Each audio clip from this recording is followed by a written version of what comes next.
अस्सलाम वालेकुम, welcome to Alpha ED securities, one of Pakistan leading stock brokerage firms. मैं हूं शुजा कुरैशी। मॉर्निंग ब्रीफिंग के साथ आज 21 अक्टूबर है, जुमेरात का दिन है।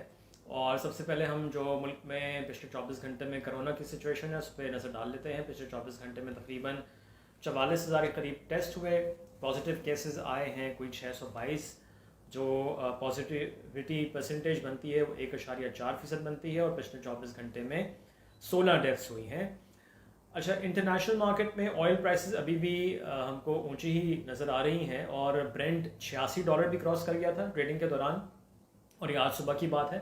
अभी $86 से थोड़ा नीचे आई है प्राइस, लेकिन अभी भी ब्रेंट $85 और 65 सेंट्स पर बैरल पे, यानी कि जो कल इस वक्त रेट था तकरीबन वही हमको इस वक्त भी नज़र आ रहा है। अच्छा, कोयले की कीमत अगर हम देखें इंटरनेशनल मार्केट में तो वो 225 के करीब ही नज़र आ रही है, तो कोई मेजर चेंज वहाँ नहीं है। थोड़ी सी नीचे आई थी बट 225 से वापस हमको इस वक्त, और ये मैं रिचर्ड बे हम कोट करते हैं तो रिचर्ड बे की प्राइस है। ओके, अच्छा, इसके अलावा अगर हम ख़बरों पे नज़र डालें तो लेट्स सी, देखें कल वो कॉन्फ्रेंस हुई थी अफ़गानिस्तान के ऊपर और रशियन स्पॉन्सर्ड थी। उसमें अब कल ये बातचीत हुई है और ये एक खबर कल भी आ गई थी कि देखें वो जो फाइनेंशियल एड है अफगानिस्तान को जो देनी है उस पर तो सब अग्री करते हैं, बट अभी किसी ने तालिबान की गवर्नमेंट को रिकगनाइज़ नहीं किया है। तो रीजनल कंट्रीज़ थी 10 के करीब, तो सब ने ही बैक किया है कि अफगानिस्तान में जो गवर्नमेंट है उसको फाइनेंशियली सपोर्ट करना है। साथ में ये भी इनडायरेक्टली बोला कि जो मुल्क जिसकी फ़ौजी प्रेजेंस थी वहाँ पे उसको भी आगे आना चाहिए और फाइनेंशियली सपोर्ट करना चाहिए। यानी कि इनडायरेक्टली उन्होंने यूएस को बोला है कि उसको भी फाइनेंशियल सपोर्ट देनी चाहिए प्रेजेंट गवर्नमेंट को। अच्छा, फिर पावर टैरिफ के हवाले से खबर है कि, और ये मैंने पहले भी इसका जिक्र किया था कि जी चूँकि फ्यूल कॉस्ट बढ़ गई है, आप कोई सी भी एनर्जी रिसोर्स ले लें तो सबकी चूँकि प्राइसेस बढ़ गई हैं, लिहाजा इट इज़ इमिनेंट के पावर टैरिफ को बढ़ाया जाएगा। तो फ्यूल चार्जेस की एडजस्टमेंट जो होती है उसके मद में हम एक इंक्रीज़ देखेंगे।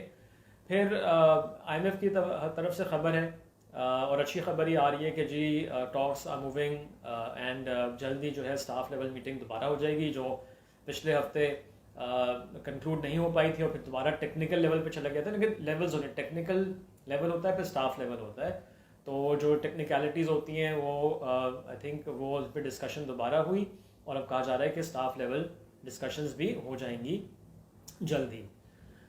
तो अच्छा, इसके अलावा लेट्स सी, गवर्नमेंट प्लान कर रही है, जैसे कल हमने बताया था कि चूँकि अब महंगाई बढ़ रही है तो लोग परेशान हैं, तो जैसे खाने पकाने के तेल पे उन्होंने GST और कस्टम ड्यूटी वगैरह जो है वो कम किया है। अब यही बात हो रही है कि जो पेट्रोल प्राइस बढ़ी है और चूँकि इंटरनेशनल मार्केट में प्राइसेस अभी भी हाई हैं तो आगे जाके दोबारा प्राइस बढ़ानी पड़ेगी। तो कम अज़ कम जो निचला तबका है जो बाइक चलाता है या रिक्शा वगैरह, उनको सब्सिडाइज रेट पे पेट्रोल दिया जाएगा। अभी कैसे इम्प्लीमेंट करेंगे ये एक बड़ी आई थिंक इम्पॉर्टेंट सवाल है और अभी इसका कोई जिक्र नहीं है, बट हुकूमत का इरादा हो रहा है कि सब्सिडाइज किया जाए बाइक्स को और जो रिक्शाज हैं उनको। तो एक ये खबर है। अच्छा, इसके अलावा देखा जाए तो आज भी कुछ इम्पॉर्टेंट कंपनीज के रिजल्ट्स हैं। मेपल लीफ का रिजल्ट है लेकिन उसकी बोर्ड मीटिंग जो है वो मार्केट जब बंद होती है उस टाइम पे, तो कल रिजल्ट आएगा। बाकी POL की बोर्ड मीटिंग है, फर्स्ट क्वार्टर के रिजल्ट्स जो अक्सी रिसर्च की फोरकास्ट है। तो POL फर्स्ट क्वार्टर में ₹16.10 की अर्निंग्स की फोरकास्ट है और जो कि पिछले साल से 26% का इंक्रीज़ है। डिविडेंड यूजुअली देते भी नहीं है, फर्स्ट क्वार्टर पे हाफ ईयर पे देता है और फुल ईयर पे, तो डिविडेंड को एक्सपेक्ट नहीं किया जा रहा, लेकिन ₹16.10 की अर्निंग है। फिर अटक पेट्रोलियम की भी आज बोर्ड मीटिंग है, फर्स्ट क्वार्टर का रिजल्ट आएगा, उसमें ₹19 की अर्निंग्स पर शेयर एक्सपेक्ट की जा रही है और ये 27% का इंक्रीज़ है अगर हम ईयर ऑन ईयर बात करें तो। बाकी हाँ, गाड़ियों के हवाले से खबर है कि बिकॉज रुपी इतना वीक हो गया है पिछले चंद माह में, तो अब वो प्राइसेस बढ़ाने की बातें शुरू हो गई हैं। और इसके अलावा एक नई ऑटो पॉलिसी की भी बात हो रही है कि शायद अगले चंद हफ्तों में वो नई ऑटो पॉलिसी भी आएगी। आई थिंक उसमें अगेन कंज्यूमर को प्रोटेक्ट करने की बात होगी, जो ऑन मनी या ओन मनी जो भी कहते हैं उसको, उसका जो मैनेज है उसको ख़त्म किया जा सके।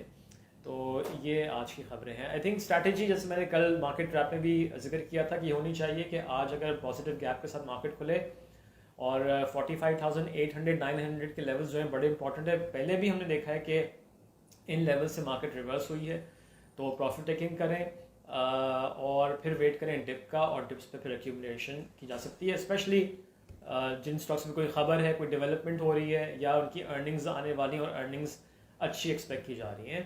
सो यही आई थिंक फोकस होना चाहिए। On the down side I think support सबसे पहले तो 45,500 जहाँ मार्केट बंद होती है वो होगी। अगर पॉजिटिव गैप के साथ खुलती है और 300 पॉइंट या 400 पॉइंट ऊपर जाती है तो पहली सपोर्ट वो होगी, और फिर उसके बाद 45,300, 45,200 और 45,000 जैसे मैंने कल बात की थी। So that's about it. तो रिजल्ट्स वगैरह आएंगे तो हम अपने प्लेटफॉर्म पे, सोशल मीडिया प्लेटफॉर्म्स पे पोस्ट कर देंगे, उस पर आप नज़र रखिएगा। फ़िलहाल के लिए इतना ही।